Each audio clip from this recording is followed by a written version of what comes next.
I come from Italy, and I have more experience from like Europe. And I mean, each city, even if small or even large ones, we have several public square where we can meet, interact without regulations, really.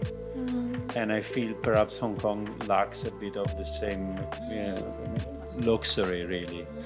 Because here, if you want to meet, you could go to the mall, where maybe it's difficult to sit without having to buy something to drink or eat. So that's what I would, suggest, to have more opportunities, even for youngsters, to have a place to meet, interact, take photos, or just chat.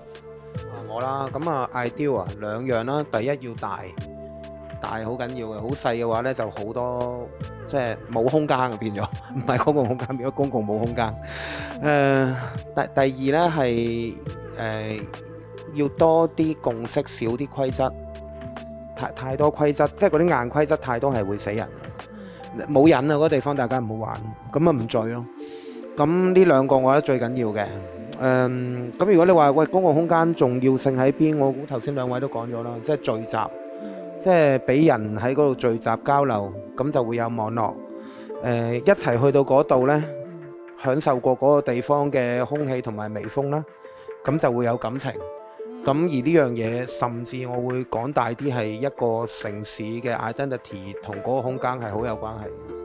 Yeah, no, but I think it's actually very interesting in the case of Hong Kong, and a little bit bringing back also to the Instagram Pier, is that how we start to, or how a group of people, citizens, residents, how a group of people start identifying with a certain place.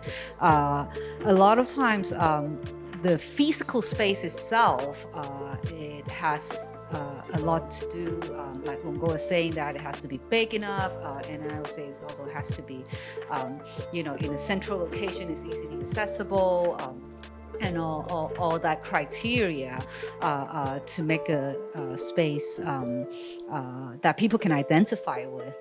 So that's the physical aspect of it. And of course, there's a lot of historical reason. I think most of the, especially again, if we think back in the European cases, there's a lot of historical reason, historical stories that give a place an identity. So I suppose that is also how, in our case in Hong Kong, that would potentially link with the colonial era time stuff.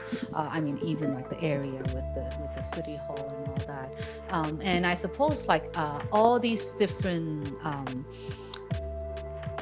elements that is what really built the sense of citizenship. Yeah, really how do people get together. And I think going back to the point of like how the rules or the non-rules that works together, that I think that has to do with also like the sense of like belonging, the sense of citizenship. Like if people start to have a sense of their belonging to that certain place, I think that makes a big difference of not having to set up all these rules, because I guess everybody gather at a place, they have some sort of mutual understanding that does not really need all that rules. Well, I think like in simple terms, I think people simply need a place where they can feel comfortable with. And at the pier, people were very comfortable. Like I often say, when I describe the project, that I felt almost that the pier was an extension of people's home, because you, at the end of the day, you would go there to relax, to walk the dog, to do things.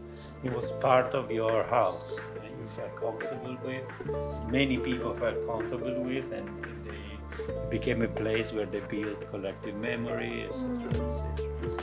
So, in a way, I'm not sure if you really need one gigantic or several gigantic places. You can also be sort of happy with a smaller area. Even just a bench could be a place where a group of friends can build something together.